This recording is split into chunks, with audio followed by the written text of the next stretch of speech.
The Mexico Veracruz mission is a really unique one. I mean, you have areas of the coast, and it's right on the coast of Mexico. It's changed. The boundaries have changed a lot since I've been there, but I do know that that whole area of Veracruz is really unique.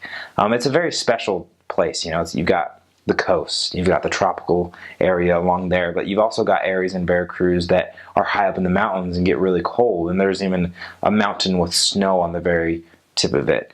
And then you've got areas that are very dry desert areas.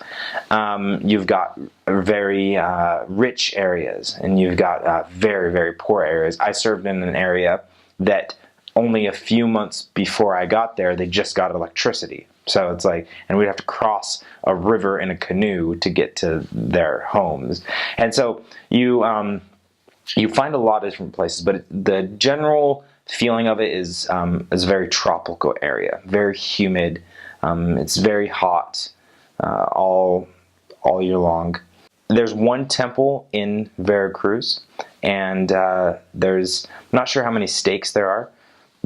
But the members of there are very great, very nice. It's kind of like, anywhere else in the church, you've got very strong members that have been active for a very long time. You've got very strong recent converts, but then you've also got people that have kind of strayed and aren't doing the best that they can in the gospel. But I would definitely say the members' love towards the missionaries is great. You'll probably find that in any mission, but in Veracruz, the members love the missionaries. People in Veracruz are very kind, very friendly, and they'll accept you into their home at any time. I've traveled the world a lot, and I see lots of different cultures, and the people react to the gospel kind of the same that everyone does. Obviously, in Mexico, I believe they are a lot more open to it, and I guess if you go to some countries, people are a little bit more closed off to it because of deep cultures. But because everyone has a lot of Catholic and they already have Christianity in their heritage and in their culture, they are open and accepting to the thought of listening to a message about Christ, which does help in teaching them about the restored gospel. And so they are open to it in that area. But when it comes down to doubts that people have, it's kind of the same doubts that everyone has. And as far as commandments that they're struggling to keep, it's the same. Everyone struggles with keeping certain commandments. One thing that we did run into a lot was the law of chastity as far as being married. One thing with a lot of people in Veracruz, we would find a lot of people that were just living together and hadn't completely divorced their old husbands or old wives, and so they just kind of just stopped being with them, and they were living with someone else, and they couldn't get married until they got divorced, and so that was a struggle. That was hard, but we did kind of help a few people get married so that they could get baptized. But that was just one thing that keeps coming to mind, that was something that we had to work on a lot. I don't know of any rumors that were spread about missionaries in general, but I just remember because I'm a redhead, people loved me. The red hair and the fair complexion is a coveted item amongst the Latin American people, So people would always be whistling at me and yelling at me, and at the time I wasn't famous, so I didn't know why are they whistling at me. But that was just something. So if you have red hair and fair complexion and you're going to Mexico, you're going to be basically a celebrity in Mexico. But that was just, people are very kind to the missionaries. I think a lot of people, because Veracruz has had missionaries for a long time, and they're pretty much all over the state.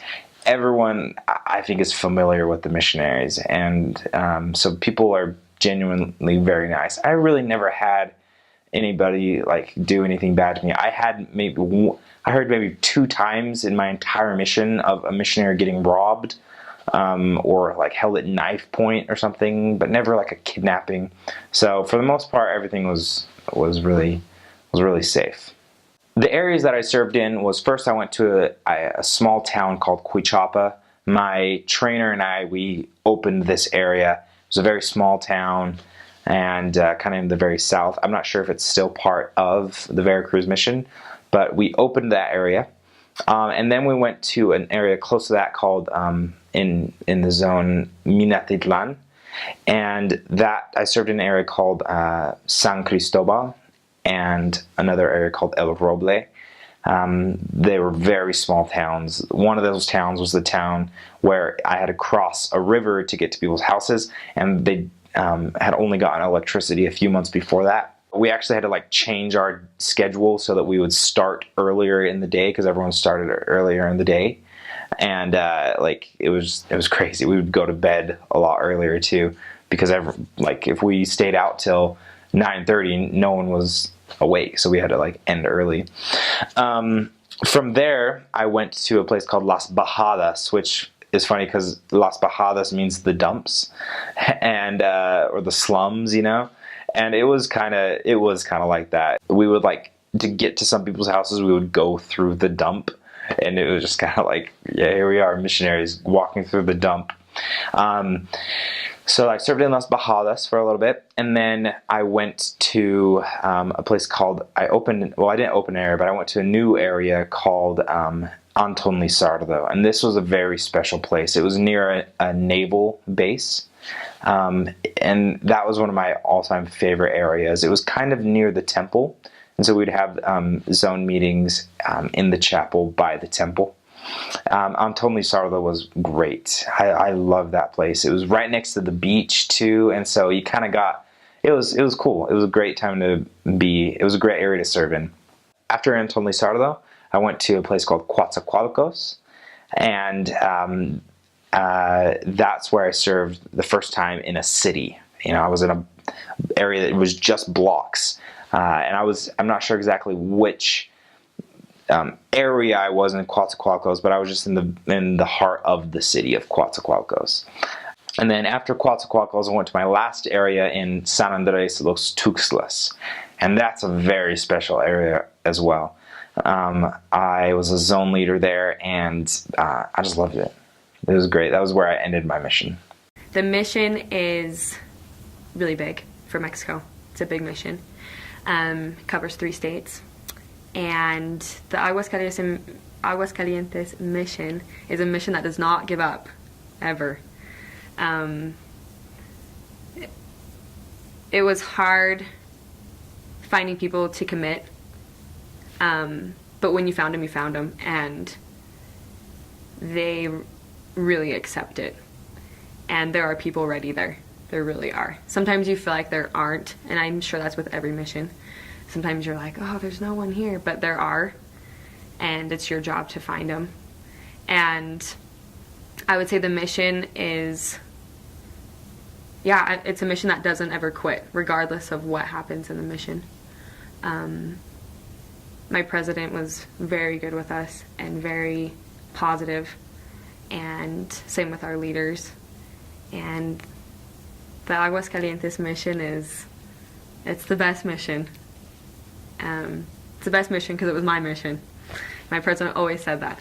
And it's what you make it. So, but yeah, that mission's a fighter. It's a fighter mission. And it just keeps going. And it won't ever stop. And the Lord is assisting, or we're assisting the Lord, in His work. And the missions are really fun. It's a very focused mission, and very, my president was strict, but strict in his counsel. He was like a father, you know, telling us what to do, but telling us to do it for, like using our own agency. Does that make sense? So he counseled us in what to do, and encouraged us to do that. Never made us do anything, right? But he was just like a father. He just counseled us all the way through. And you could talk to him at any time. And the mission is, it's like a school for life. And so I would say that the Aguascalientes mission is like that, and it has really hardworking missionaries, and you know that they're there to find the people that are searching for the gospel. So my first area I served in was actually the area of the mission home. It was called Colinas, and I was in Colinas Dos, or I guess I was in both for a little bit, but Colinas Uno. And then and that area was kind of like a suburb area of Mexico. There was a little bit of city, but it was pretty much just neighborhoods, and a lot of families, a lot of different churches, and it was a pretty nice area for the state. After that, so I did serve a little bit in Mineros Dos as well, when one of my companions got chicken pox, so I had to serve with the other sisters in my ward, and that had some really strong members. And then after that, and that was in the state of Aguascalientes, and then I got transferred to the state of San Luis Potosí, which is it was a lot more urban. We had the highway going through our area, a little more city-like, a little more dangerous. It was a little more, I don't know, it was just a little more dangerous. You just had to be careful.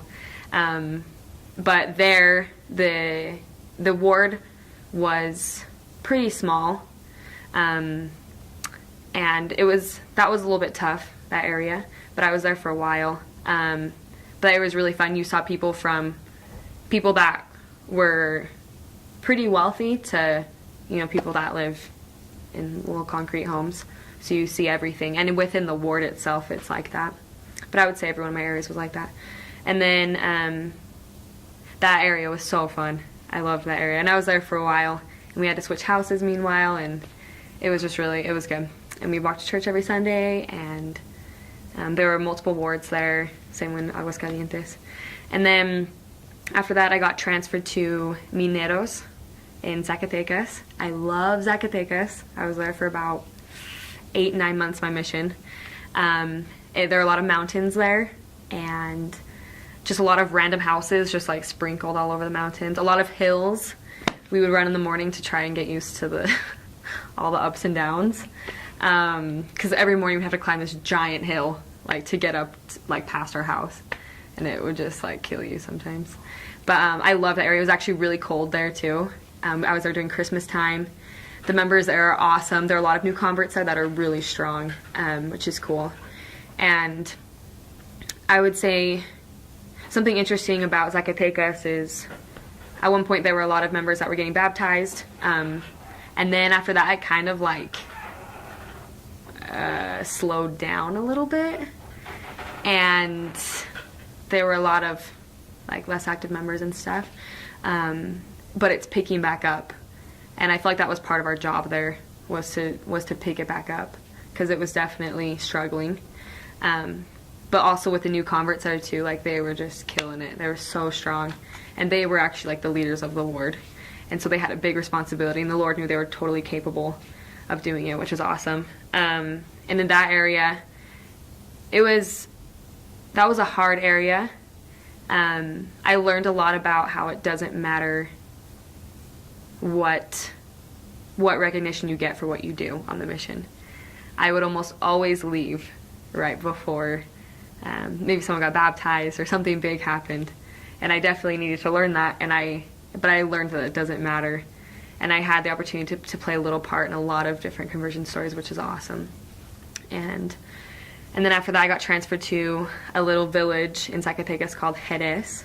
Total cowboy village. Just sombreros and giant horses and boys in mariachi costumes and music. We would go to bed and we would hear like this band music coming from the street always. And that was a really fun area. It was a big village, but it was cut in half. The elders had one side, we had the other side. It was one ward there. And we would have a ton of other villages actually too that we would have to travel to. If there was a ton of work there, we would travel and then come back.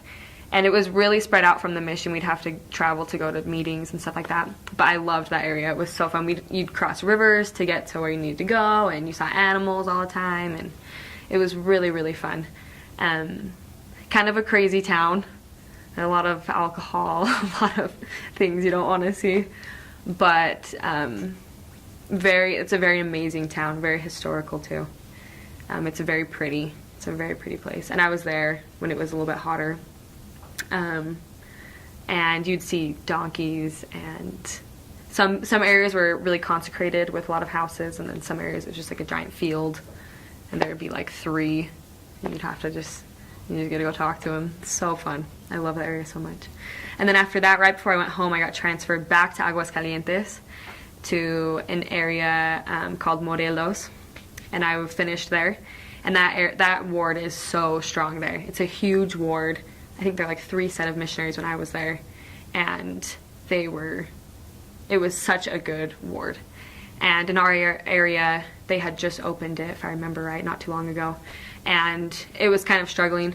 So we were just finding people a ton, always right before I left. And the bishop was awesome there, and the ward functioned so well.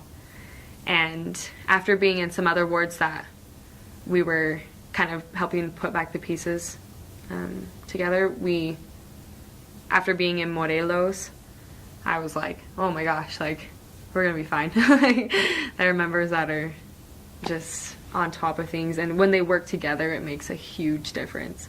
And so you kind of see just the differences in the areas you serve in, and every area is like, I don't know, it's the best. You love it. It was so funny too. It was just a funny thing. Like, I saw like a drunk horse once. Never thought I'd ever see that. And then you just music. People are really into music there. That's like their job, a lot of them. And the food's amazing there too. So when I was there, the mission covered 3 states, and it was the top part of the state of Mexico, from a part called Totonilco, north. And so it would be Querétaro and Hidalgo. And so Querétaro, that was like the rich part of Mexico. That's where a lot of people were just very wealthy. I never served there, but that's what I've heard. A lot of people had nicer houses there.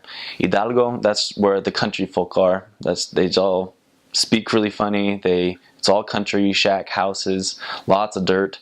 And then, of course, the city of Mexico, that's just lots and lots of people and lots of hills. And so when you do go to Mexico, you're going to be walking lots of hills and you're going to lose weight. That's just a gimme. And so, yeah, just kind of depend on where you went is how your accent was. And so that changed throughout the mission.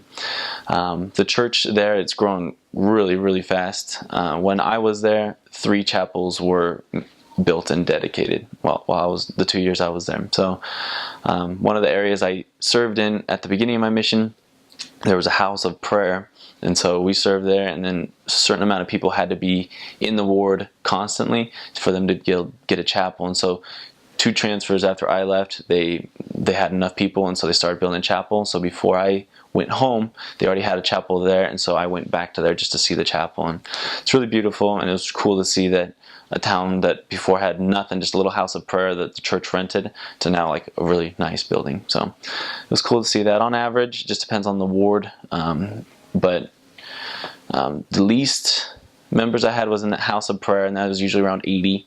But I was in other wards where it's very, very populated with the LDS community, and that was usually around 150 to 200 people.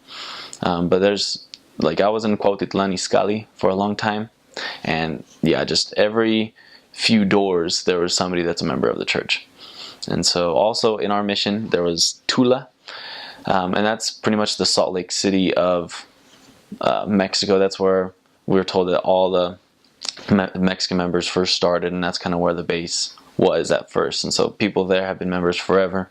So there's tons of not historical, but just people who have had generations members of the church in Tula, and so that's also part of the mission. Well, in Mexico City, when I was there was 6, and so there's like north, south, east, west, northwest, and like southeast. I think there was another one. But then now that the mission I served in now divided into 3 other missions, and so that's a little different as well. A cool thing is that it has tons of Book of Mormon history there. There are quite a few pyramids and things in the mission, and so in Tula, there's pyramids there, and there's statues. You can look it up, just Tula, the pyramids of Tula, and they have temple close on there. And so it's very doctrinal. It's very cool to go see the history of that, and also go to Teotihuacan. It's a little outside the mission, but you're able to go once in your mission. And that's one of the really, really famous ones, where it has just pyramids lined up, like 12 pyramids, and then one of the moon, and then one of the sun. And it's really amazing to see all the history there that you can't see in any other mission. And so it's really cool that we were able to see that. I served in Guerrero, in Hidalgo, and then I did Tequixquiac in Hidalgo, and then I went to the ward was called La Colmena, and that's in Nicolas Romero in the state of Mexico. And then I was in Cuautitlan Izcalli, and then I was in still in Cuautitlan Izcalli, but I switched wards, and it's Arcos and then Izcalli ward. So it's called the Mexico City Southeast Mission. So one thing you got to realize is that there's something, if you look on a map, it'll say the FD or the DF. That's the federal district. And that is kind of like Washington, D.C. And kind of like Washington, D.C., housing in the community in the city goes beyond those borders. What you can call Mexico City actually spreads out past what's the DFA, or the federal district. So we were actually outside of the federal district. And we were kind of, and at some point, you know, the mission actually is, okay. We were actually in the Mexican state, which kind of wraps around the federal district. So I wasn't actually in that part. So I actually got really rural. You know, I wasn't expecting me walking through cornfields and seeing livestock, because I was like, Mexico City, high rises all over the place. I'm going to be walking on the street. I actually got, for 8 months, I was in an area on the side of a volcano. Active, by the way, it went off, and it was pretty cool while I was on it. But walking through cornfields, it was, you know, kind of really rural. Surprisingly so. So had to clean your shoes like twice a day, because it was so dusty and dirty, and you're walking through on these dirt roads.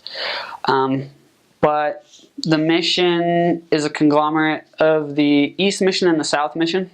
They formed one mission after that to the Southeast, and it just split again because the growth is crazy. Like down in Mexico, baptisms are really high. Like Mexico and Brazil have some of the highest baptism rates in the world. Like it's not a European mission. It's not a United States mission. It's just people. I mean, at one point we had, like in 1 month, from my own experience, we had around 12 baptisms in 1 month. And so that's different from other parts of the world. Retention is kind of hard. A lot of people come through the door and then go out the door. That's what I mean, at a later point, I'd probably recommend, please focus on retention, not just on baptisms, because the baptisms will happen. Like, the people there are ready for that. But focus more on getting families connected to the ward. Get the ward involved. Make sure they're involved. Don't just bring them to 1 or 2 lessons. Like, make sure that they feel integrated. Because you're going to regret every convert that goes out the door again. You know, because you didn't do enough. So there's 7. There were 7 stakes, and I believe there's 3 or 4 now, because it just got cut in half, which is crazy. 4 stakes for a whole mission, and there's like 200 elders. But there's millions of people in that area.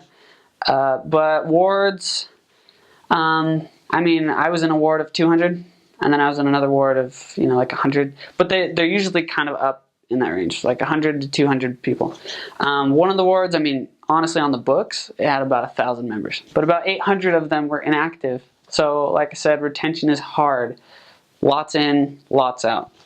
So, yeah, expect smaller congregations, but not like crazy small like you might see in other places. Religious climate, that one's pretty easy. I mean, almost everyone's going to be Catholic. Non-practicing, okay?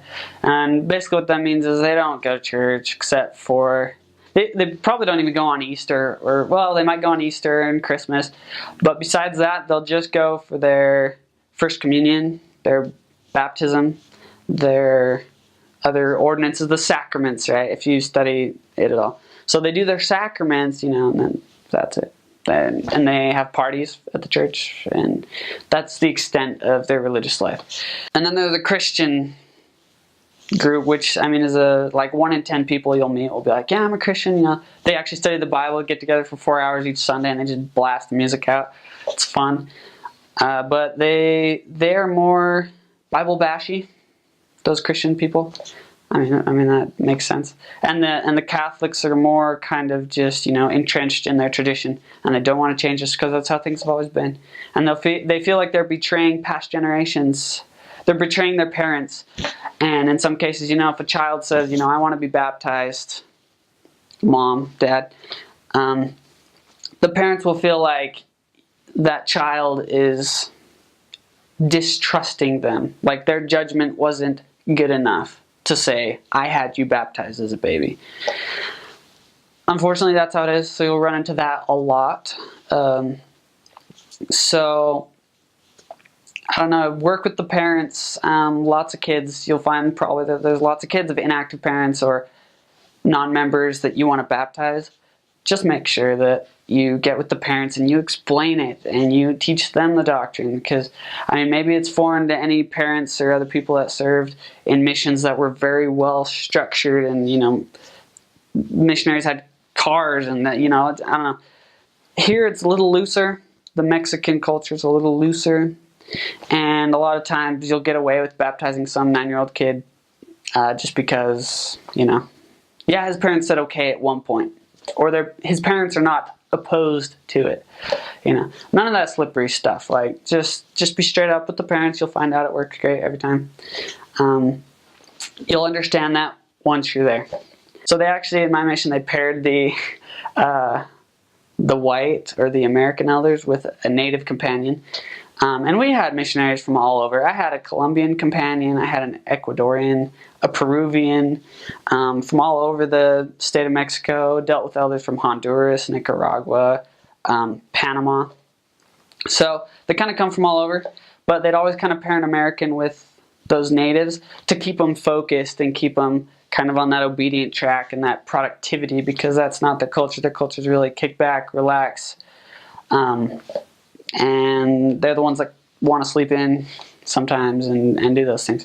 So just remember that if you are an American and you're watching this and you're headed down there, which is probably everybody, that you will have to be the source of the obedience and of the drive and of the, I don't know what it's called, the gumption, weird word, but for that companionship. And that's why they do it. And that'll rub off on them, and their lives will be better after. And so don't think, oh my gosh, what a trial that I have to deal with this companion. Think rather, them through interacting with me, maybe my mission is to help this elder, my companion.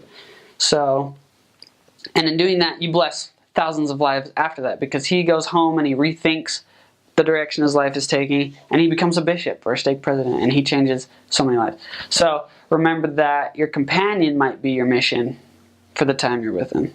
And that's especially true, and they've done research on it and found that, you know, native elders, you know, the rates of them going to college or being business owners or like doing something more after having an American companion is so much more, because that's all we talk about when we go, right? When I get home, I'll go on I'm going to go to college and I'm going to be an engineer and I'm going to do all this stuff. That rubs off on them. So just remember that. The areas that I served in were all in the Mexican state. Some of them were closer to the federal district than others. We did have to cross into and across the federal district or the main city lots of times for conferences, for going to the office. The office was by the airport in the temple. And those are kind of on the east side of the city. For those watching, that would be this this way. But my first area is actually not in my mission anymore. It was called Chalco, and that was the zone and the stake.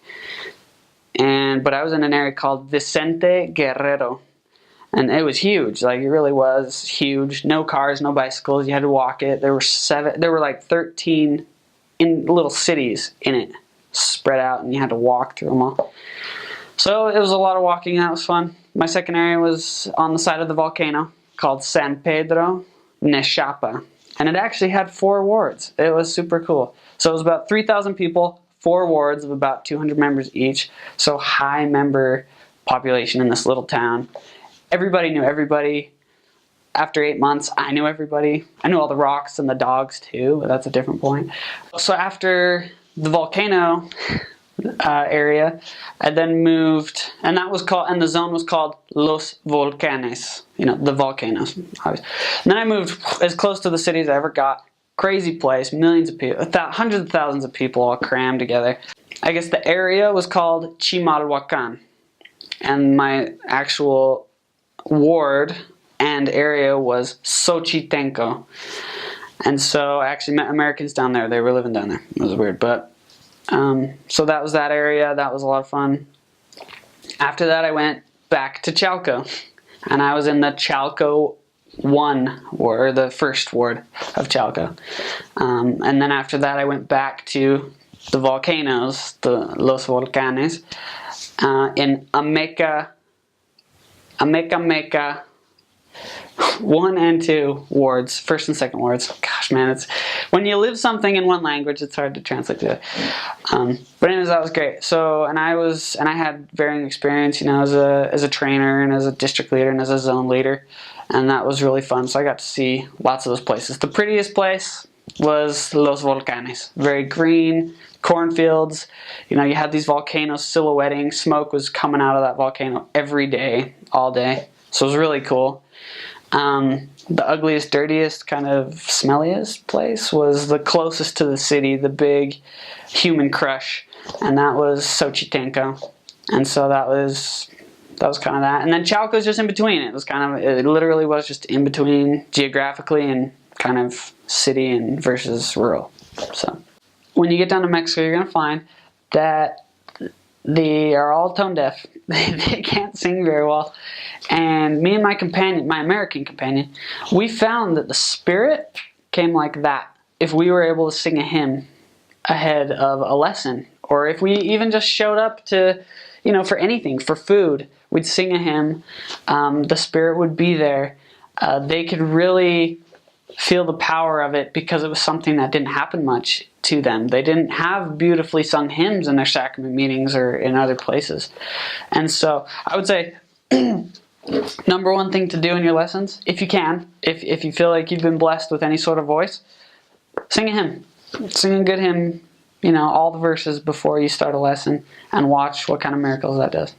So the Cuernavaca mission covers the state of Morelos and the state of Guerrero. Before, when I served, there was a tiny part of Michoacan, but that part got moved to a different mission because it was so far away from the mission offices.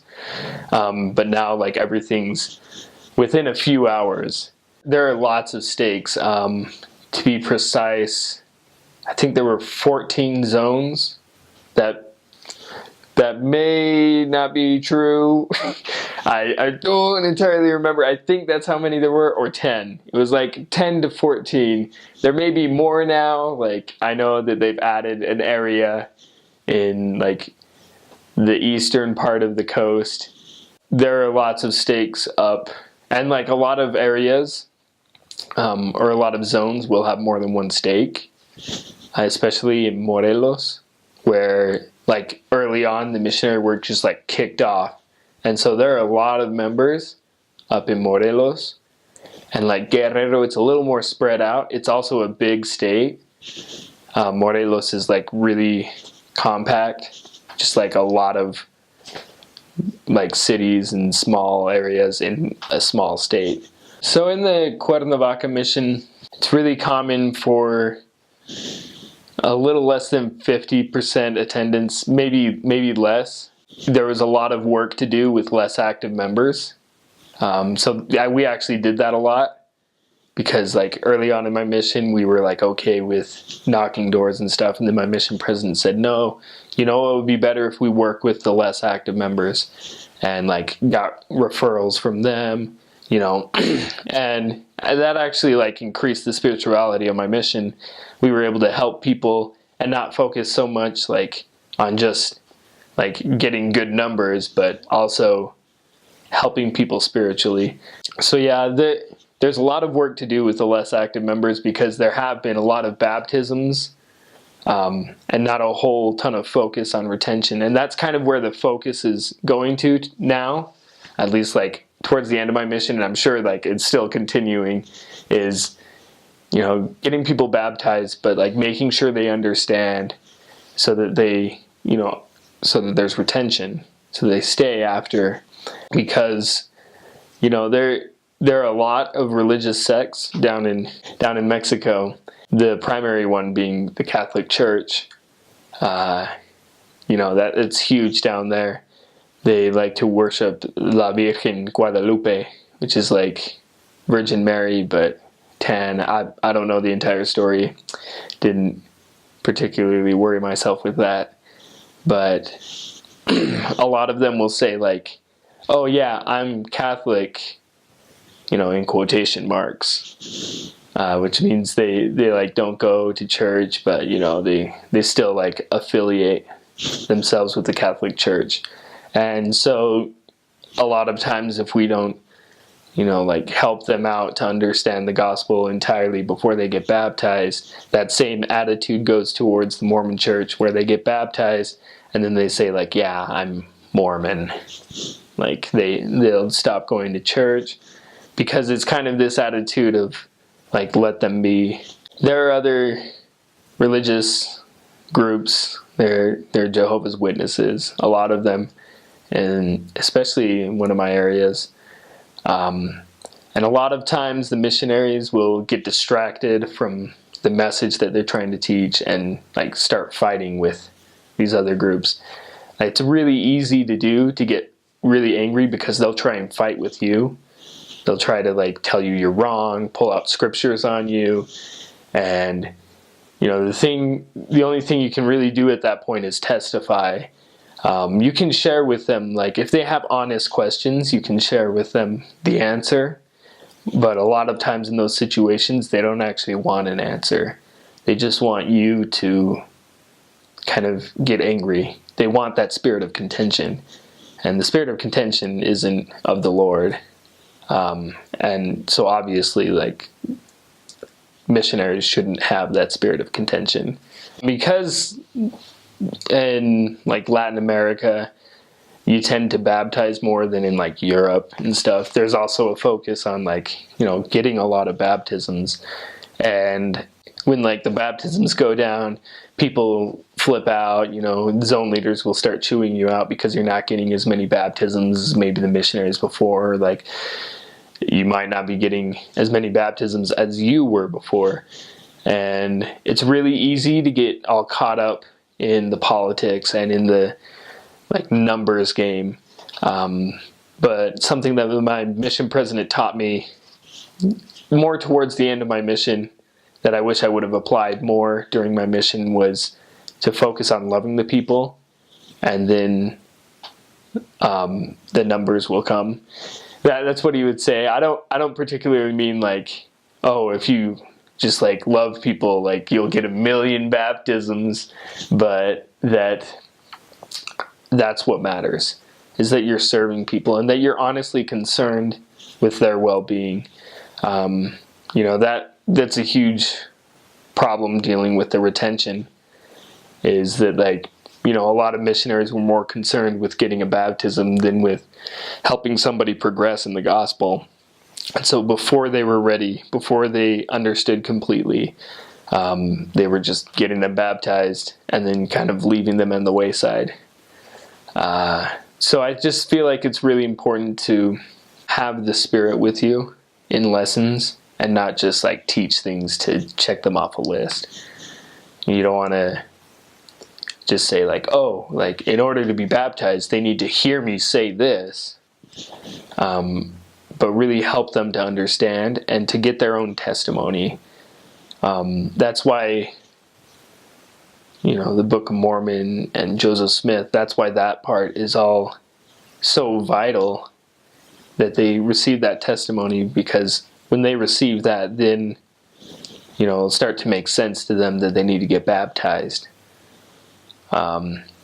Another huge issue in Mexico, and I'm sure this is a huge issue all over the world, but this is like the biggest issue that we would see, is that a lot of times in situations where a man and a woman would come together, they would either not be married, or the man would come and have some children with the woman and then leave.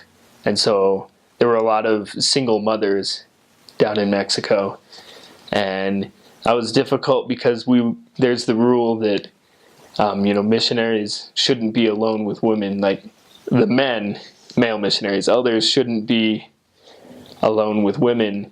They should have a man present. That caused a lot of issues because the women down in Mexico tend to be more spiritually inclined. They're more humble and more ready to accept the gospel. And so what a lot of missionaries would do is they just like leave that rule off to the side. Say like, you know what, we're just gonna go in there anyway.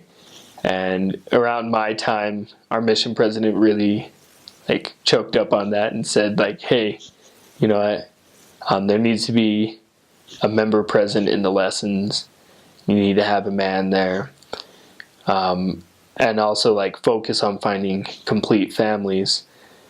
And, as I said, a lot of times they wouldn't be married, which made it difficult if you did find a family, because then you had to go through the process of getting them married, which wasn't cheap and also wasn't fun for them, because then they had to get all of their birth certificates and stuff together. It was always like a hassle with the law of chastity. But really, the Lord's elect, those who are ready to accept the gospel, will put forth that effort. And so a lot of times it's really hard to do when you find somebody who's like really open to the gospel but are not willing to make that change. It's really hard to drop that investigator, but sometimes it's what you need to do, because sometimes they need a little more time for the Lord to prepare them before the missionaries come in and finish up the lessons, get them baptized, and let them enter the fold. I feel like there was always this misconception that like the members didn't understand the gospel, and like maybe they didn't. Maybe there were things that just didn't make sense to them. But what I noticed in the really strong members is that they honestly loved people. They loved the gospel. There were some members who, would get angry over certain things, but what they need is more spiritual help. That doesn't mean that they're like lost or that they're a problem. And those members that do love, like you can just feel their love. In Mexico, like it's very common as a missionary to have people just offer you food. And a lot of times, to be polite, you have to take it, because they will get offended if you don't take their food. That happened a lot. But the members down there are, like, even if they don't, understand completely what the gospel is and why they need to do certain things, they're trying, and they love it, and they love the Lord, and they're gonna love you, even if you're like on the bottom of their list of favorite missionaries, they're gonna love you. And remember that, because love is what's most important about all of this. I'm talking to whoever might be watching. And then the areas that I served in, I started in Acapulco Centro, which is center. And then I was transferred over, and Acapulco's down in Guerrero. And I was transferred up to Morelos in, the area was called Zapata. The city is called Cuautla. That was actually the zone too. After that, I was transferred to a small town in Morelos called Tehuixtla, and was there for a little while. And then I got transferred to what's called La Mira, which is in Michoacan. It isn't in the mission anymore. It was 13 hours away from the mission offices, so it makes sense that they, moved that over to a different mission. Plus, it took them a few days to like take a temple trip, so now they can go. I can't remember which temple it is. I think it's Guadalajara. I don't know. Not sure. And then after that, I got transferred over to Morelos again in a little town called Tepoztlan. And after that, I was sent back to Acapulco in an area called Cumbres in the zone Costa Azul. There were a few Aztec temples, quite a few. Actually, there was one in one of my areas in Tepoztlan. They call it a Pueblo Mágico because or like a magic town, because they've like kind of conserved the basic feel of it when the conquistadors came in. And so like the streets look kind of European, and up on the hill there's actually El Tepozteco, which is it's a small little temple, but they've got that, and that was in my area. And there were also lots of different little pieces of architecture that nobody had really bothered to like uncover, but we found doing service projects, carrying things up the hill that we had to do. It's a long story, but we found like little spots of just where there used to be buildings built by those who were there before. Also, there's actually a city of these temples and buildings, and on one of the temples that they have, the like Aztec temples, there's an engraving of what's called the feathered serpent. I can't remember the name for it. It's been so long. I think it was Quetzalcoatl. And they talk about a white man who showed up. They treated him as a god. And like he came, and I don't know the whole story, but they call him the feathered serpent, and that he left and said he was going to come back. And that's like the local lore, that's why when the conquistadors came in, they were like, oh, you're back. It's the white men of tale, you know? But it was kind of well understood in our mission that was kind of the legend passed down through the generations of when Christ visited the Americas. I'm sure, you know, out of all of the Lamanite tribes, they passed down stories. And I'm sure they also had maybe even some of their own records. We don't know everything about the Native Americans and exactly like what happened to the Lamanites after the end of the Book of Mormon, and like how they split up and how they divided themselves, and like what they chose to, or how they chose to live after that. But it's just really interesting to see those kinds of things, to see just like something like that and say like, yeah, I know that this happened. Whereas like somebody who's not Mormon and hears the tale of the feathered serpent, they're like, man, these people are weird, you know? Like they had some kind of story of a white man, you know? Like, I don't know. It was just really interesting to go to that site and to see it. There's about 200 missionaries. There's not a lot of church history in Guadalajara. It's relatively new in church standards. I think we really started having a missionary presence there about 50 years ago, I want to say. There are a few members who still remember the first chapel being built. So there's about 200 missionaries. About 40% were American, another 50% were Mexican, and the rest were from other Hispanic countries. Actually, there was a large variety. In Guadalajara proper, in Puerto Vallarta, I believe they were both steaks. They had steaks both in both of those places, and I think in Tepic as well there's a steak. But in Santiago and Colima and the other zone in Colima, those are all branches. You got quite a wide experiences. Like part of my mission, I was in a very subordinate role to the, bishopric and stuff, because that's pretty much what you're doing as a missionary in a well-established ward. You work really hard with the ward mission leader, and they help you out, and the bishop kind of oversees a little bit. But in a branch, it was a very different experience, because you're working directly with the bishop the branch president, because they need all the help they can get. They need more members. They need direct input from the missionaries, because missionaries have a lot of experience with church callings and meeting different people and different members. That doesn't mean that you are necessarily going to know more than them. It's just you provide a different perspective that they might need. And so that's a really interesting experience, being able to help out in a branch and help the church grow from very small roots. There's the Guadalajara, Mexico temple. They only have the one temple, and I think we kind of share it with the other mission. So the boundaries we ended up with were Nayarit, which is the state just north of Jalisco, which is where Guadalajara, the city, is at. We have pretty much all of Nayarit. We have Puerto Vallarta. We have Guadalajara, the city, about half of the city of Guadalajara. We have, I can't remember all the zones, but we have Zapopan. I think we lost Tlaquepaque, but we gained something else. I'll get to that in a second.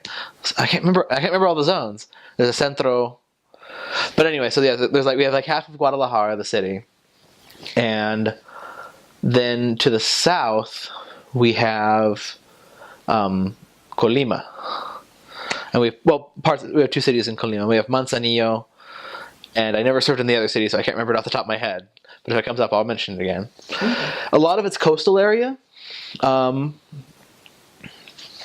you basically have kind of three areas in Guadalajara. You have either coastal area, you have desert area, which is what you have in the north. Like if you're in Nayarit and if you're in the Santiago mission, not Santiago, zone, and not Tepic. Those are the two zones in Nayarit. Tepic is definitely a city zone. Santiago is very much more of a desert zone. And so you run into a lot more just not really desert like sand. That's a bad impression. It's just kind of dry, lots of shrubs, not super fertile, but not infertile completely. So you can get a lot of fruits and stuff growing there because there's plenty of rain and stuff, but there's not a lot of just what you'd imagine as normal ground. I think that's the big... Okay, sorry, going back a little bit. That was the big thing I noticed. The grass was different in Mexico. It was super... I didn't realize we have a standardized Kentucky bluegrass thing going on here in the U.S. And just seeing all the different plants and grass, and that kind of shocked me a little bit, seeing how weird that was. There's three states. We primarily are in Jalisco, but there's a state to the north called Nayarit, and there's a state to the south called Colima. And those are the three states that we are in. We're kind of where Mexico bends. That's kind of where we're on the west coast, kind of around there, starting where Mexico kind of starts bending a little bit. So part of my mission is the MTC. So I guess missionaries now that are coming from the U.S. go straight to the MTC in Mexico, and then our mission president just goes and picks them up. So you could be called to, your first area could be the MTC and just the area around it. So the area around it is very strong. There's a lot of members there, and there's a lot of members that have been members for years, and their parents have been members, and the rest of the mission isn't really like that. Most of the wards are made up of converts. Everybody in your ward will be a convert except for maybe one family that's grown up in the church. So most people are Catholic. You'll come across some Jehovah's Witnesses, but most people are Catholic and they don't practice it. So so when you say you want to talk to them about God and about Jesus, they'll be totally willing. And when you teach them about our church, they will say that that's exactly what they believe. So that's kind of hard because they think that you're just teaching them the same thing that they've always believed. They don't see a need to change. In my mission, it's really small. I think it's the second smallest mission, but there are a ton of stakes and a ton of wards. And in each ward, it will have, on the ward roster, there will be, anywhere from 500 to 800 people. But you'll have probably 50 to 100 people go to church every week. And it's really hard to get people active again because a lot of them got baptized just right away. But it's really cool because it's kind of like you're teaching the lessons almost for the first time because they never really got to feel it the first time. So it's actually a lot of finding members that have gotten baptized and then getting them back to church. I think if I could go back and know something now, like know something then that I know now is definitely that you should just love people and understand where they're coming from. Because a lot of these people it's really hard for them to make this change. Like a lot of people have huge struggles, like they've been living their life one way their whole lives, and they really want to make a change, but it's hard. So I wish I would have been more patient with people and understood that, like, even though me as a missionary, I'm focused on the scriptures and feeling the Spirit every day, I wish I would have realized that it's not like that for everyone else. Now I can understand and see that that it's hard to get to the temple, it's hard to get to church, but I just couldn't get that. I couldn't understand that when I was on my mission. So I think I would have been able to help more people if I would have been more patient with them. So I started my mission in December of 2013, and I finished in June 2015. I served most of my mission in the state of Mexico, not actually in Mexico City, and that was Villa de las Flores, which was the stake in the area Rinconada, and I was there for like almost 9 months. So I served most of my mission in Rinconada. They were awesome. They loved me so much, and I loved them so much. They became like a family to me, and they always joked that like I was going to live there forever. And then after that, I went to a part of Mexico City called Linda Vista. The ward was called Progreso Nacional or Nacional Dos. And that was a lot different. It was a little bigger. It was closer to the city, and the members were used to elders instead of sisters because the sisters were new there. So we were working on making a relationship with them and getting them to help us. And I was only there for 2 transfers. And then after that, I went back to the state of Mexico to Coacalco. In the area Granjas, and that area was huge. We had 2 other companionships in that area of elders, so we had that split up into 3 areas inside of that area. So that was a lot harder because we had to give some references to the elders, but the members there were great too, and I loved that area too. At that time, the Mexico Puebla mission was, like I've mentioned before, it's most of the area between the Mexico City area and the state of Veracruz, and so it had most of the Mexican state of Puebla, as well as the state of Tlaxcala. And Tlaxcala is a word from the Aztec language. I think it means something about like tortillas or like places where they make tortillas.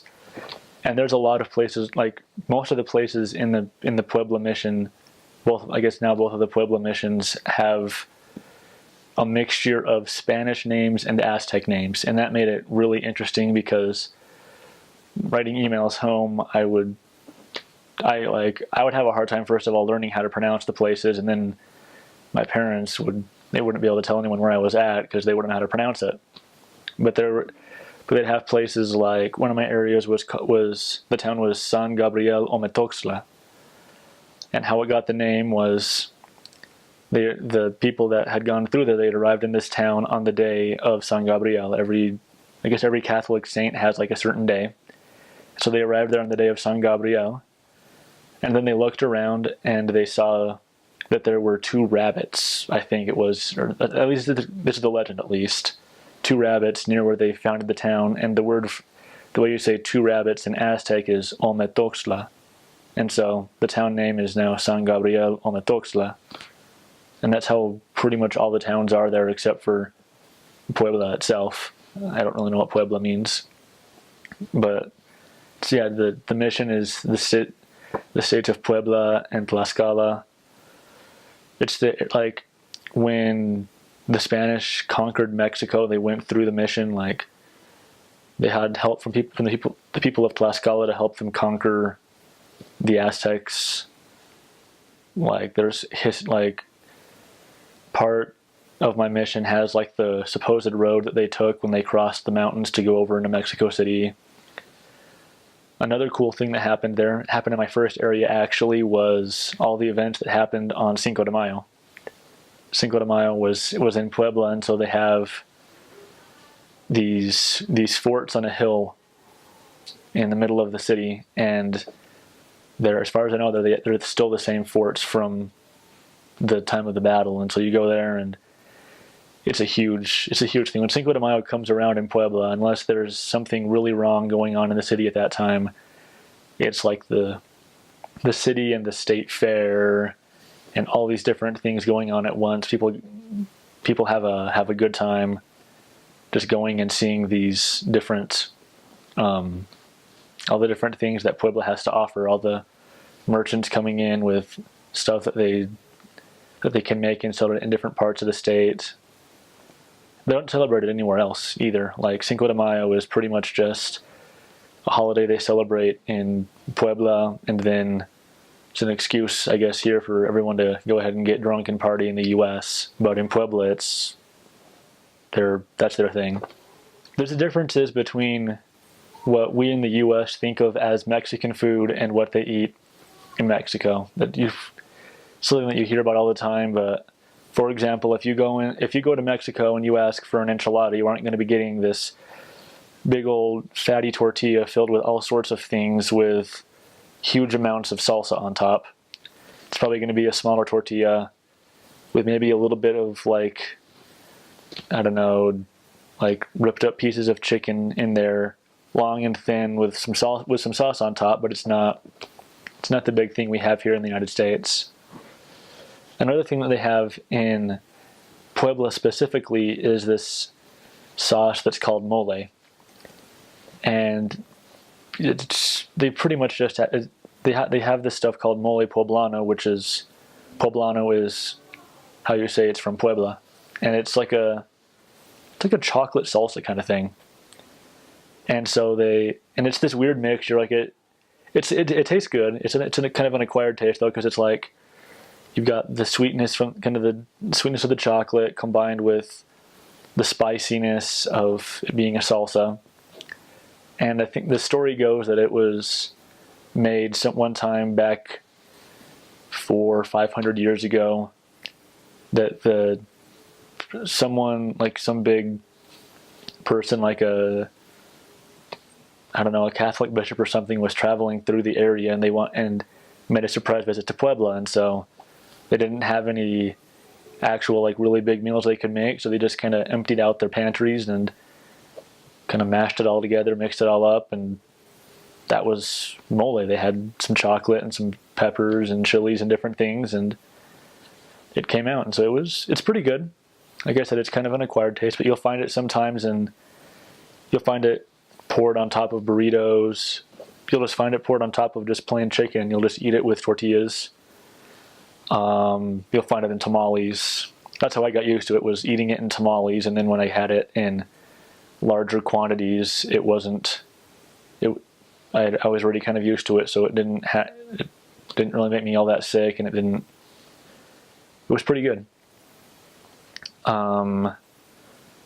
Another thing, kind of switching topics a little bit to the history, is you can go to, there's this one town in Puebla, and it's called Cholula, and it's kind of a suburb of Puebla, I think. And this town has pyramids, and they're not like these hugely known pyramids like the ones you hear about, like in Mexico City and different things, but they're supposedly some of the largest pyramids in the world. And so it was fun for us because we'd go to this place, Cholula, and the zone leaders actually lived about a 5-minute walk at most from these pyramids. Their house was like right by the base of them. And so every time we'd get together and meet at the zone leader's house in Cholula, we'd eventually go over and walk around the pyramids. There was a soccer field right by, so we'd always end up playing soccer in the shadows of this pyramid. And there's some cool stuff. They're like, there's this place where like you can be standing in like the middle of this pyramid complex where they'll be like in the middle of a courtyard with a pyramid behind them and parts of it also coming out around them. And if they stand right in this exact spot, you can clap there, and about 100 feet away, outside of the pyramid box, you can hear the clapping loud and clear as if you were standing like 5 feet away. And so that was pretty cool. The church is pretty strong in Puebla. There's a couple of towns that have had missionaries there or like church members there for a couple of generations, which is really, really weird for Mexico. And so they had like, there's this town called Nealtican, and Nealtican has a stake. And it's fairly average for like a decent sized Mexican town, but the town has, when I was there, 8 or 9 wards. They split it into 2 stakes right after I left. And it was like one of the first places where the church and missionaries had success after they arrived in Mexico. It was right by the mountain. It was right by the foot of some of these like volcanic mountains that divided Puebla from Mexico City, and so they just came down from the mountains. Some went to Mexico City, some went to Puebla, and they had success. There's an old chapel in the area. Another area that has a lot of members is the town of San Gabriel Metoxtla, that has smaller than Nealtican, but it has 3 wards split up between, like, within the town. So the church work there has been fairly successful. Today there's 9 or 10 stakes, I think, lots of wards. Since they split the mission, since they split it into Puebla North and South, the number of missionaries in the area has doubled. So it's a good time. They're having a lot of good success there. A lot of people getting baptized and being able to find the gospel in their lives. The church it's growing pretty at a pretty decent rate there. They just about 3 years ago, or 2.5, right before I got there, they opened up a new stake, and they're opening up new wards and building new meeting houses. And the closest temple to Querétaro is in Mexico City, and it's about a 2-hour trip by bus.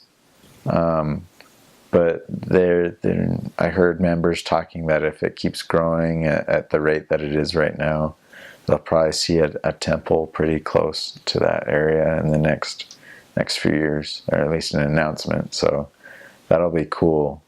If that happens, I hope it does. There aren't really a whole lot of branches in Querétaro. They're actually wards, and they're growing quite well. A big problem down there is retention and activation of inactive members, or members will get baptized and they might start to go inactive because they'll get a new job. Lots of people change jobs really frequently down there, and they'll have to work on Sundays, or they can only go to church 1 Sunday a month or stuff like that. And so there's lots of people being baptized, but I'd say in each ward probably has around 700 members, but out of those 700, between 80 and 180 will attend. I know several times in my mission, like usually around the beginning of the year, New Year's, the first Sunday of the year, or around Christmas time or Easter, you'll get a huge spike in people that'll go to church, and then you won't see them for a few weeks or a few months. But that's the the great work that's going on right now, is while we're still baptizing new people and helping people to join Christ Church, we're helping people come back. And so those wards are starting to spike back up again and grow. And it's amazing how the church buildings down there, they can look so, I guess, small when there's only a few people in there. But when you start getting in lots of families and members, it's amazing how many people you can fit into the sacrament room, into the chapel. So we have the state of Querétaro, and then the state next to it. It's called Guanajuato. So both of those states are the mission. Querétaro, there's 3 stakes, and Guanajuato there's 5 or 6 in the whole state of Guanajuato, and there's lots of members there, but it's not growing quite as fast as Querétaro. But I know that a few apostles have visited Guanajuato and spoken, and in the state of Querétaro, it's actually one of the smallest states in Mexico. It's not big at all. You can get from one side of the state to the other side in probably an hour and a half. It's very industrious. There's lots of factories. One cultural shock for me was there are a lot of wealthy Mexicans in the state of Querétaro. They have very nice houses. There's also a lot of poor areas too. A lot of unfinished houses, like cinder block houses, and they'll have like tarps for roofs, or they won't have, it'll just be a bunch of dirt in front of their house. But the most people that I talked to, they had cars, they had, plenty of money for food and for TVs and stereos and video games, and so the people there are very hardworking. Where in Querétaro, lots of resources available, and as a missionary, it wasn't. I never felt like I never felt like I didn't have enough food or anything like that. There was always resources there, and the living conditions there for missionaries. We just lived in regular houses or apartments, and what's interesting there is hardly anybody. You will probably only see carpet 3 or 4 times in your mission, and it will probably be in a bishop's office at the church, or by some stroke of luck, maybe you'll get taken to a restaurant and they might have carpet there, but it's all tile. There's no wood floors or anything. It's either tile or cement or dirt. And so that was kind of an odd thing for me, because here in the US we have carpet on everything pretty much. The houses aren't really insulated because they're cinder block, and then there's maybe some plaster and some paint. And so the houses can get kind of drafty. But in the summer months it's also nice because it gets a little cool.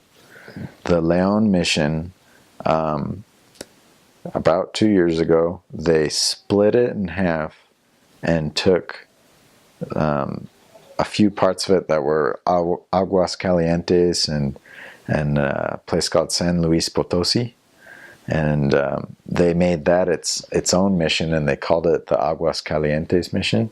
And then they took Leon and the whole state of Guanajuato and added it to the Querétaro mission. So we pretty much you could kind of say that they shut the Leon mission down, or they cut it in half and renamed it the Aguas Calientes mission. But I guess any way you look at it, Leon isn't a mission anymore. So really the only thing that changes, from one part of Mexico to another part is the food and their accents. In Mexico City, people talk super fast and in kind of a high-pitched voice. And then in Querétaro, people speak more moderately at a good tempo. And actually a lot of people move to Querétaro from other places in Mexico. So you get lots of people from all over the country there. It's very beautiful there, very green. Lots of, especially in the northern part of Querétaro, they have a lot of fruit trees, and as far as I knew, there still weren't any missionaries up that north, but it's been growing. So you might get to serve in a very very like kind of like a farm town area where there'll be lots of like fruit trees and stuff like that. And that is kind of different. You wouldn't see stuff like that in Mexico City or in northern Mexico where it's a little more deserty. So I served my mission in Mexico, Saltillo, from 2014 to 2016.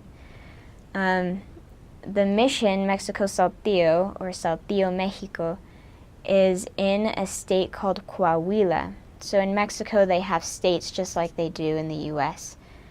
They're actually called Los Estados Unidos de Mexico, or the United States of Mexico. And our state is named Coahuila. It's right next to Chihuahua and Nuevo León.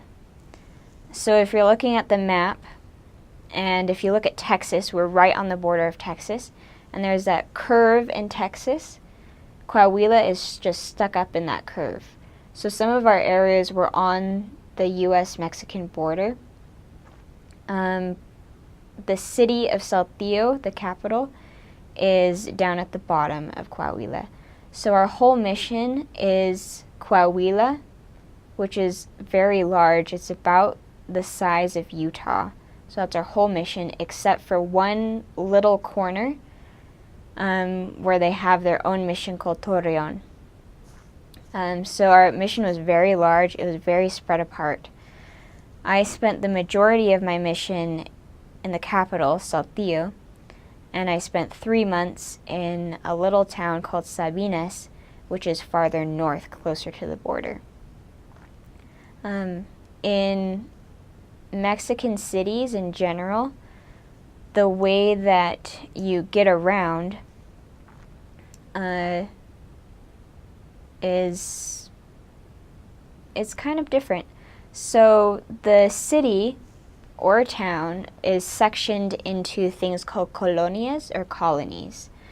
And so when you're in an area, for example, my first area was called Zaragoza, we had many colonies in our area. Colonies are basically just neighborhoods that they give a name, and then all of the streets kind of relate to the name that the neighborhood has.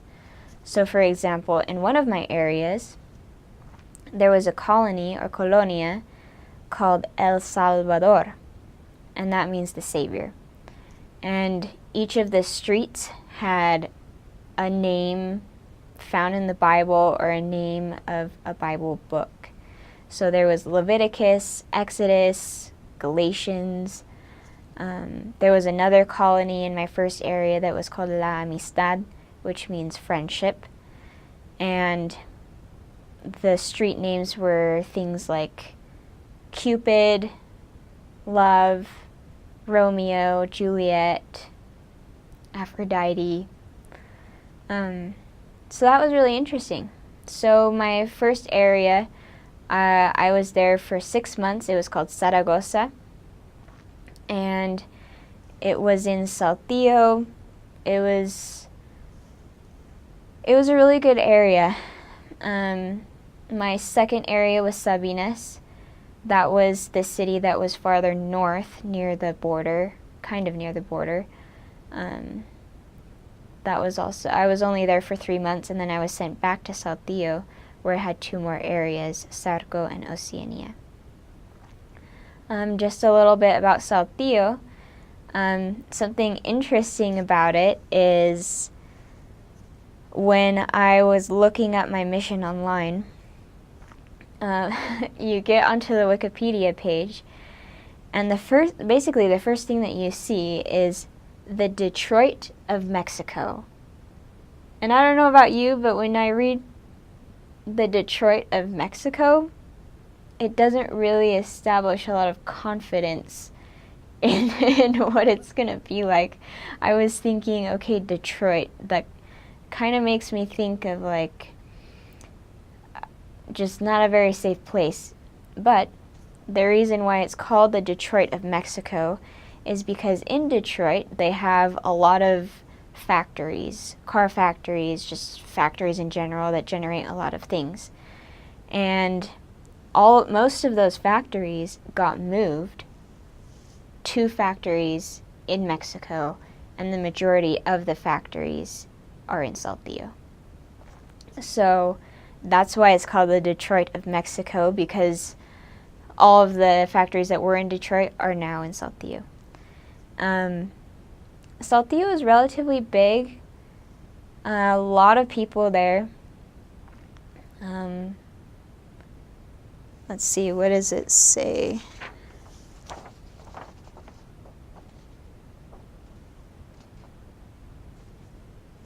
In Saltillo, there are around, let's see, there are 3 chapels and 1 stake center. So there, it is pretty big. The church is pretty big there, and it's growing. The religious climate, a lot of people there are Catholics. You will run into some Christians, just Christian faiths in general. The Catholics, they will accept you into their houses. They're pretty accepting of what you have to hear, what you have to say. One of the challenges about serving in Saltillo specifically, is that the people there work in the factories. And the factory schedules are very random. And so it's really hard to pin them down. Most of the time, when you ask someone where they work, they would say, en la fábrica, which is the factory. And you would ask them what their hours were, and they would say, on Monday I work from 8 to 5, on Tuesday I work from 4 to 9, and it would be really crazy. And so it was really hard to pin them down, and it was really hard to get them to church, because not a lot of people own cars, and so they would either have to take a taxi or walk. And because the areas where I worked in, they were a bit poor, they didn't have a lot of money, it was really hard if the chapel was far away to be able to get them to the chapel.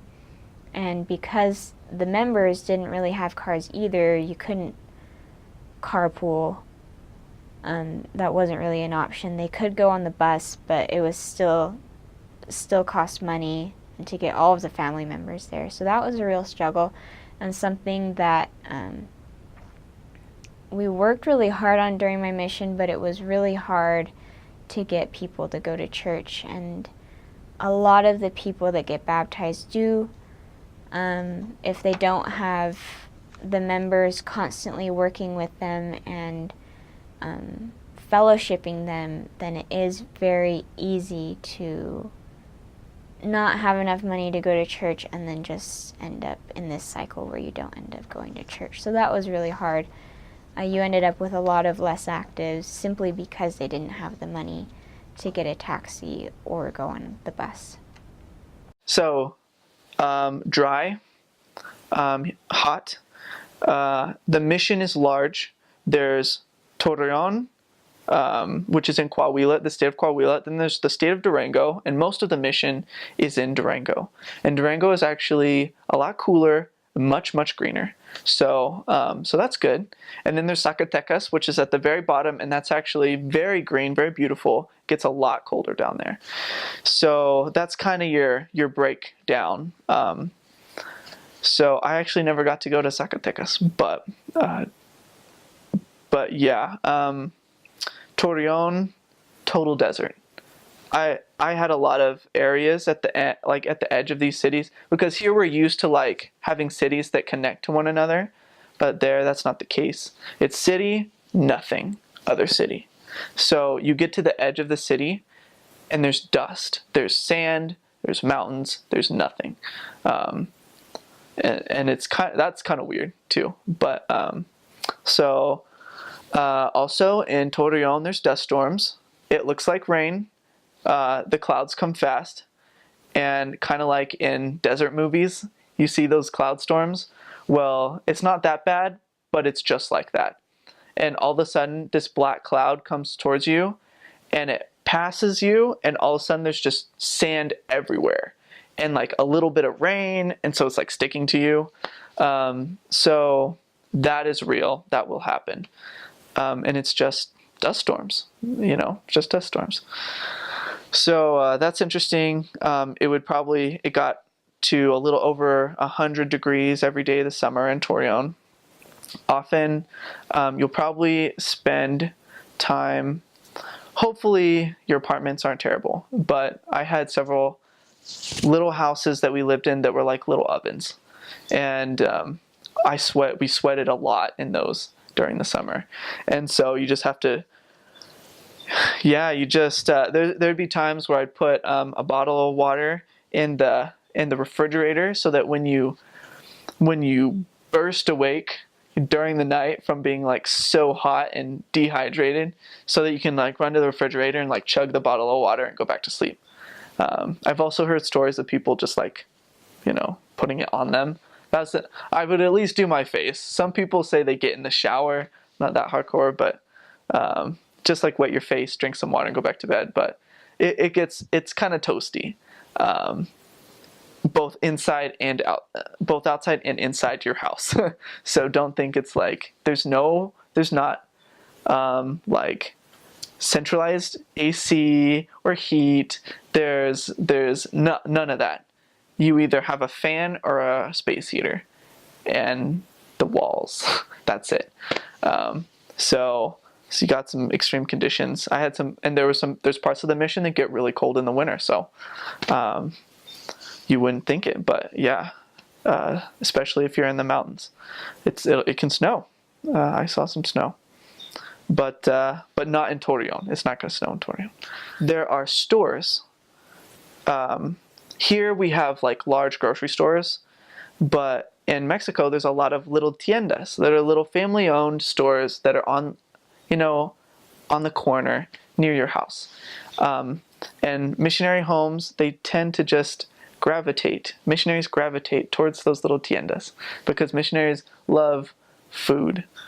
After planning, before planning, at night, all the above. And so it just makes it really easy when it's close to go, run to the tienda, come back, run to the tienda, come back.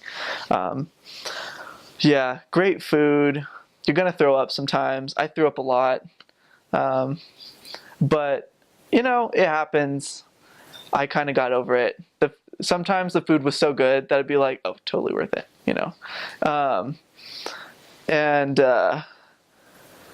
but yeah, also, it's okay if after the first plate, as far as like people go and them serving you food, I got sick because talking about getting sick, I got sick my first week because I ate too much because I thought they wanted me to eat too much. But after the first whatever, whether it's a bag of chips or with salsa, they always put salsa on everything. I'll get to that in a minute. Or a plate of food. After the first, if you finish it, you wipe it clean, you say, estoy satisfecho, I'm good. And they're okay with that, they're rarely, and they'll be like, oh, are you sure? And you say no, and that's fine. It's totally acceptable no matter what people say.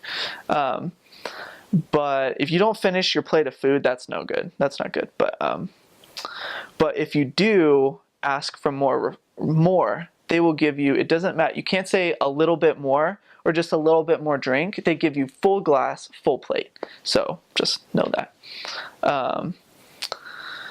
Yeah, because you find that out the hard way. You're like, oh, that was really good. I just want a little more. So un poquito más. Another full plate. Oh, man. You got to walk that off.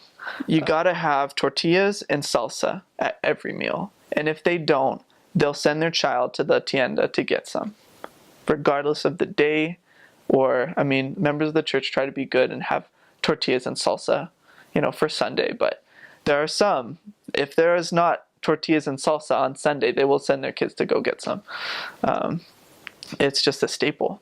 And at first I thought they tasted bland because they mostly give you corn tortillas. We're all used to flour tortillas. But by the end of my mission, the smell of those corn tortillas, it's just heaven. So I totally, yeah, you get used to that. And still like like fried corn tortillas with like a sunny side up egg on it, it just like hits a spot.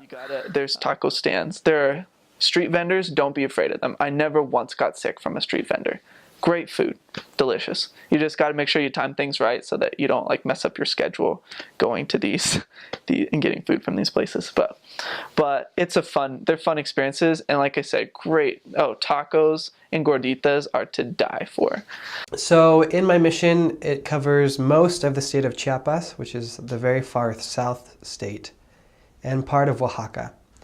And actually the city of Palenque, which is in Chiapas, belongs to another mission. That's the one that has most of the ruins and cool pyramids that you see on like pictures and stuff in Mexico.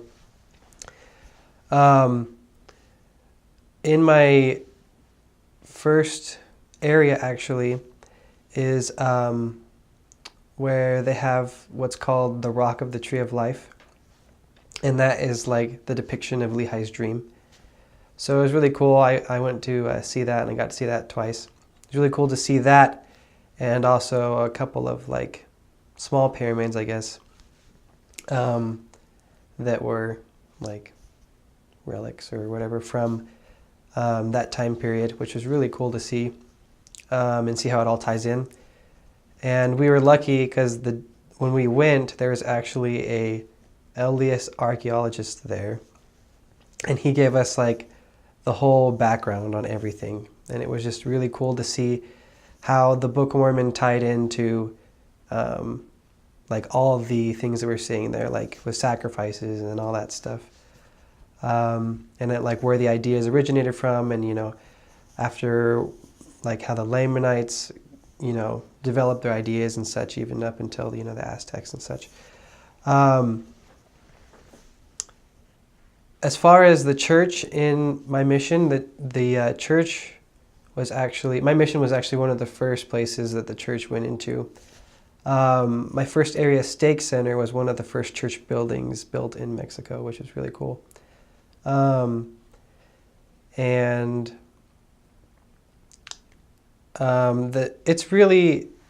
church is actually really strong there.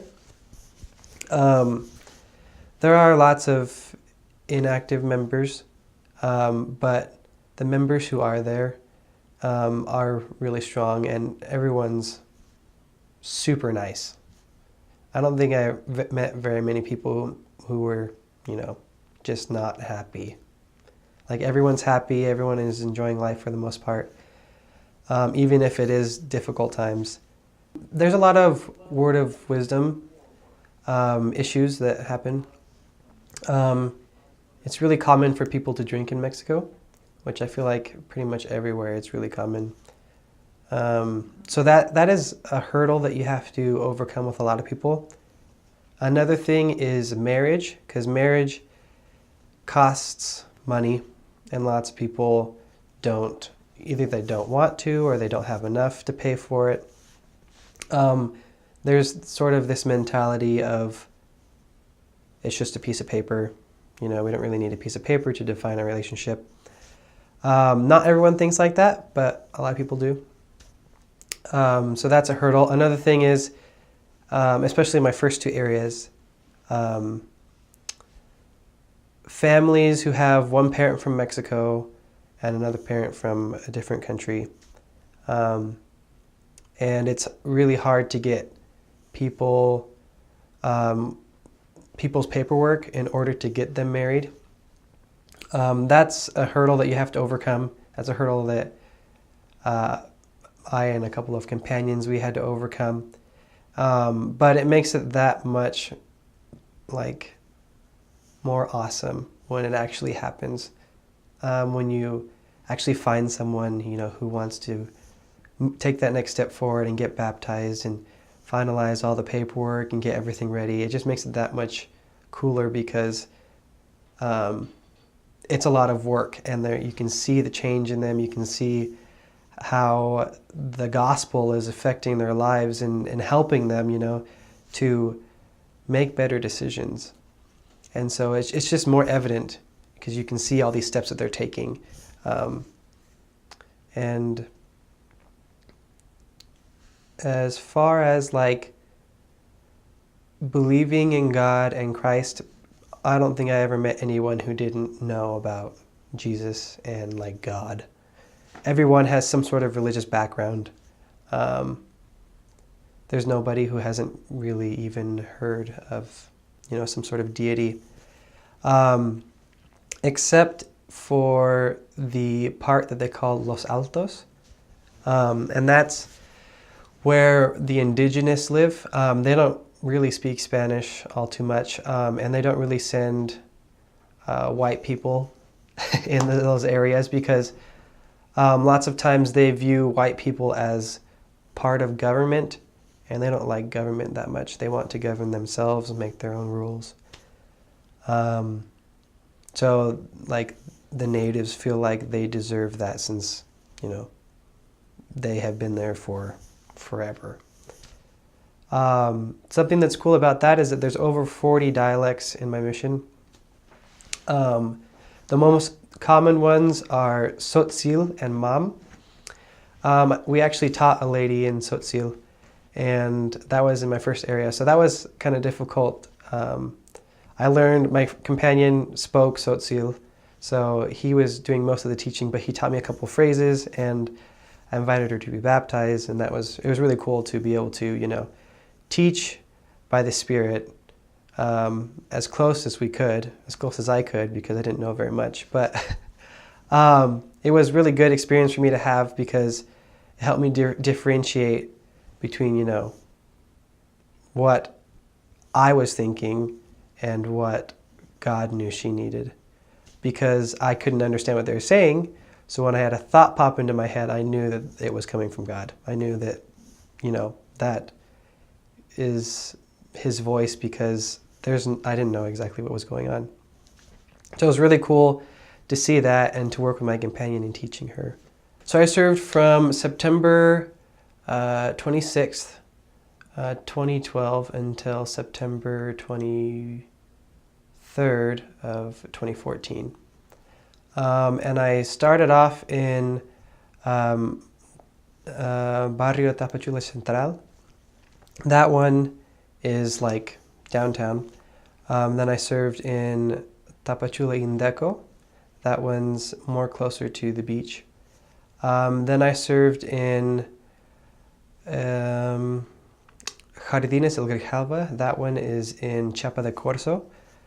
And then I finished off in Tuxtla, the main capital of the state, in Barrio La Salle.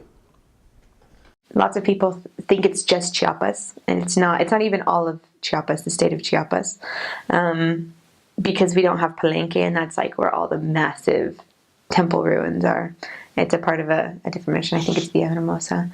But we get a part of Oaxaca, which is a different state, just a small little chunk. It's a zone of itself. And then we have pretty much the coast of Chiapas. And then we have Tuxtla Gutierrez and then the mountain district, I guess is what they call it. I don't know how those altos.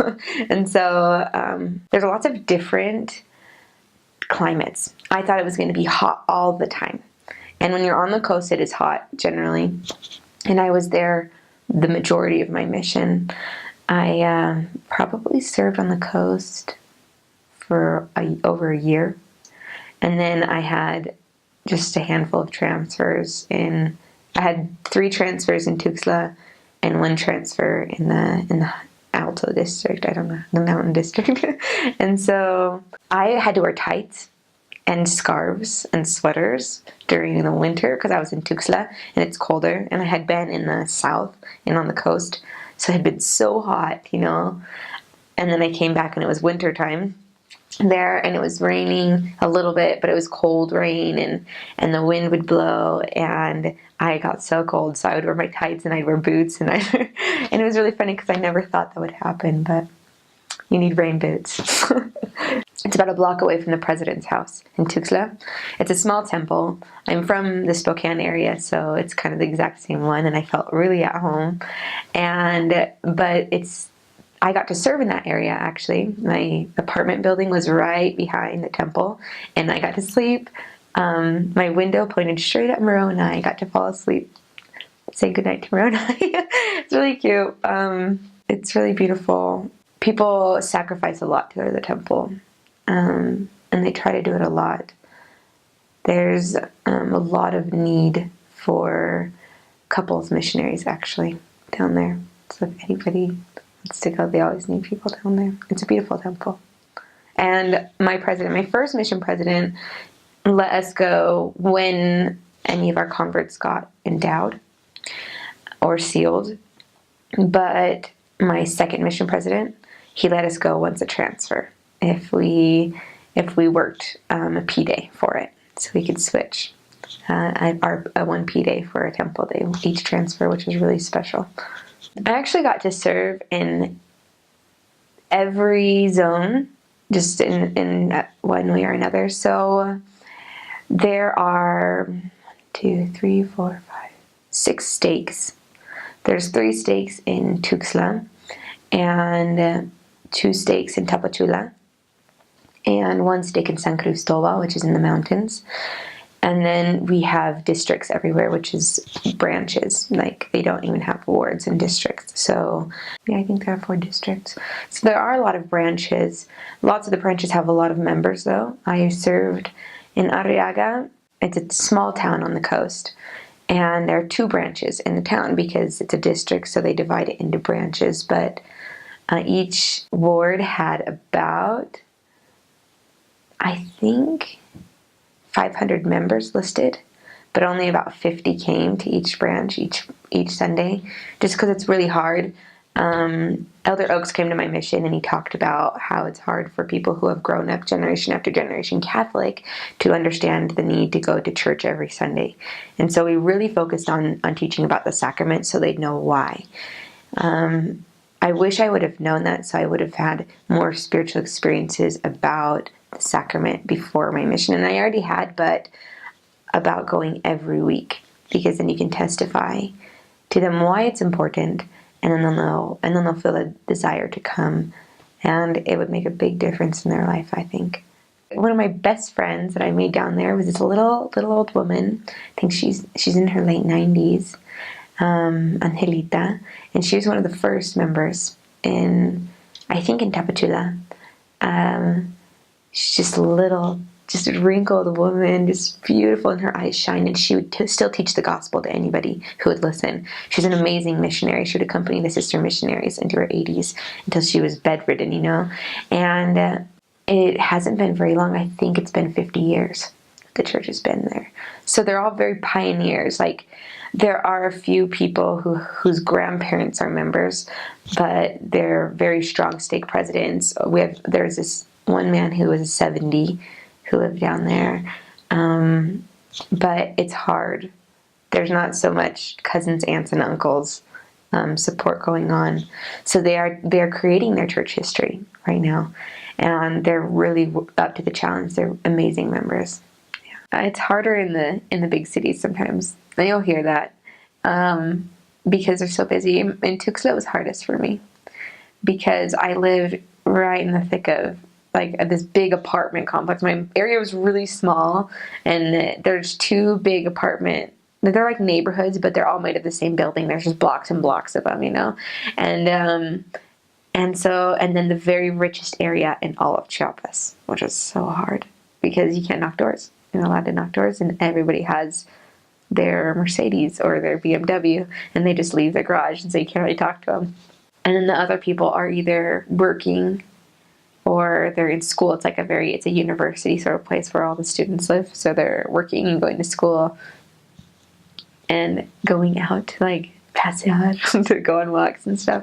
So it's hard, and everybody's really fast paced. It's kind of more like the States, how everybody has things to do, and they're not they don't have time. But there's always a way to get to people's hearts. Heavenly Father will give you the love if you ask for it to get there. Tapachula was really slow paced. really hot. I think it has to do with the temperature, actually, because in Tapachula it was like the hottest place I'd ever lived, and they were all really slow going in the afternoon because they all knew that there's no work that was going to be done in the heat of the afternoon.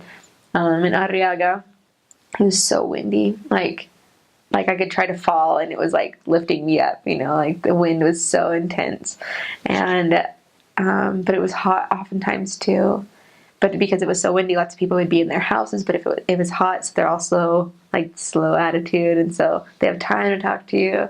And Tuxtla's chillier, and so they're just all fast paced. They're all going and doing things because it's never too hot to do something. And then in Comitán, it's like chilly. And in San Cristobal, it really is like you need a sweater. And so everybody's like going and doing things. But there's always a way to get to people. Referrals are the best, I guess. Veracruz, well, in fact, in like July of 2011, it was split between Jalapa, another mission in the state. So that was pretty recent. But Veracruz, it has a lot of fruit, and like there's a lot of fruit that you're not going to know here in the United States. And there's also, well, there's a temple in Veracruz, which is nice. And part of the mission includes another state called Oaxaca. And let's see, I mean, there's a lot of success there as well. I mean, Veracruz is one of the top baptizing missions, so, well, at least they told us it was like second in Mexico or something, so it's pretty good. So you can have a lot of success there, and the people are really nice. Like, I mean, people will offer you a drink or like something to drink, like if you visit them, and you can even like knock on someone's door and ask them for a drink. So they're really accepting. You can say good afternoon to everyone in the street. So, I mean, sometimes like if people ignore you or something like that, just brush it off. Don't get discouraged. So yeah, and don't complain about the people. That's one recommendation I'd have. Like, don't complain about anyone, even if they have a bad excuse. So just don't judge, I guess. Well, when I was there, like, we had a new stake in Cordoba, so that was pretty exciting with President Johnson coming. And so the church is growing a lot. Sometimes you'll hear about, like, there's also a new chapel, like, starting to be built in Los Tuxtlas. So that's always exciting. One of the things I most like about Mexico is how they have like pure fruit drinks, like 100% like homemade, just fruit, like watermelon and cantaloupe and oranges or whatever, just pure fruit juice. And there's also, well, they have a lot of peppers, and I mean, just try to get used to the peppers. At first, like, I would just eat peppers just to get used to it. And then I realized they really add flavor. So, and now I miss them. So you can just get used to the food. And there is some fish, but it's not really that common. Mostly what you'll be eating is like chicken, rice, and beans with tortillas. But the food's nice, and people always give us food, like the members and sometimes investigators. So there's no lack of food. And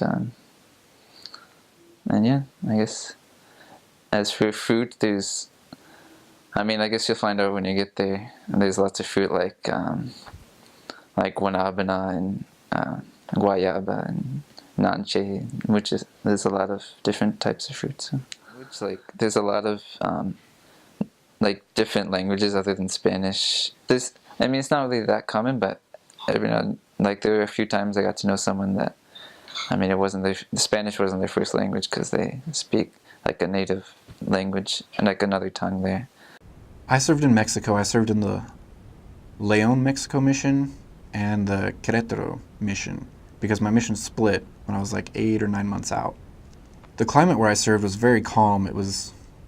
It's right in the center of Mexico, like the heart of Mexico. It's like 3 hours north of Mexico City, right in the center of Mexico. So it's not too hot, not too cold. In the summers it does get kind of hot, maybe like around 90, 95 degrees. But I'm from St. George and it could get to like 114, 115 degrees. So it felt very cool to me. In the summer it rains a lot. I love rainstorms. It was a lot of fun. It's not very fun getting drenched in rainstorms while you're walking in the street, but it's fun experiences and stories to have.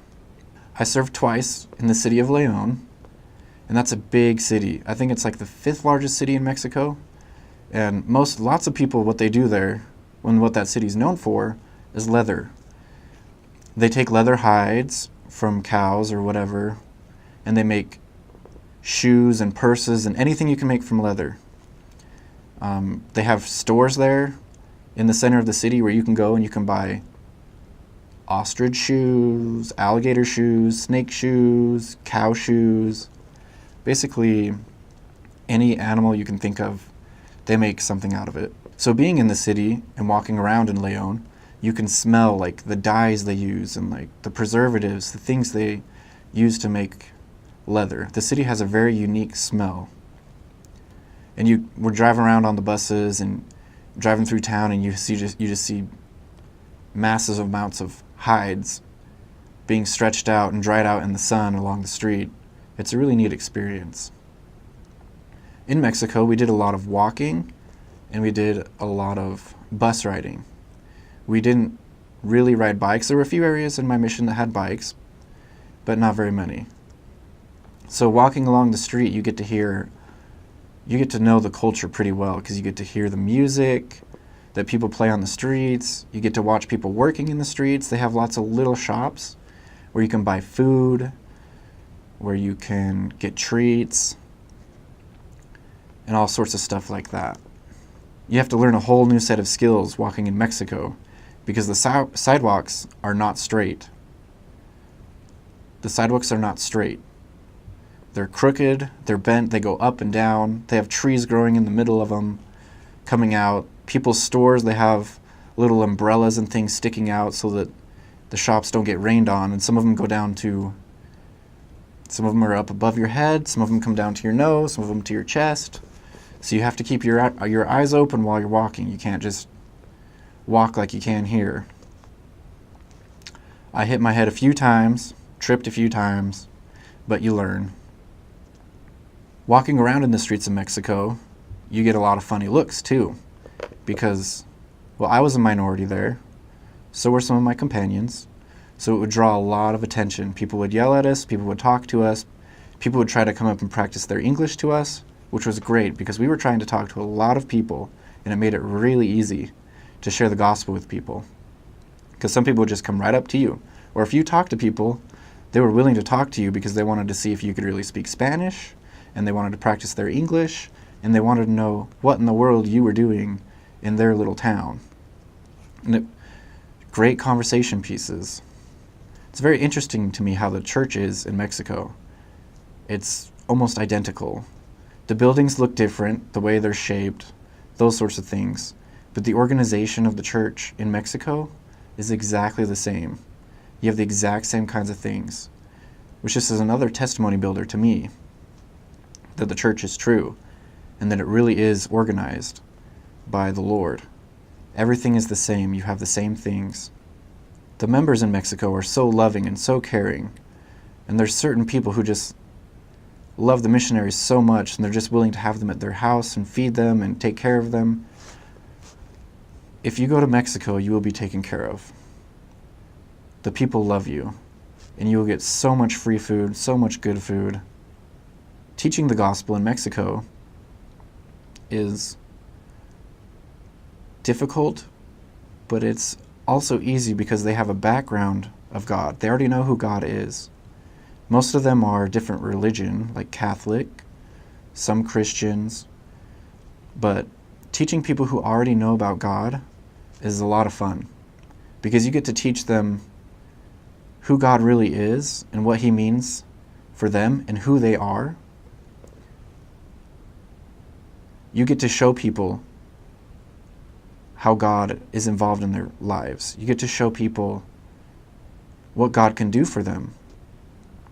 Mexico is very, very family-oriented. Lots of people live with their extended families or they live next door. It's actually kind of fun because you go into a house and you're not teaching just 1 or 2 or 5 people. You can be teaching 16 people in one lesson. And it's great because the gospel is very family oriented. And these people want to know how they can be with their families forever.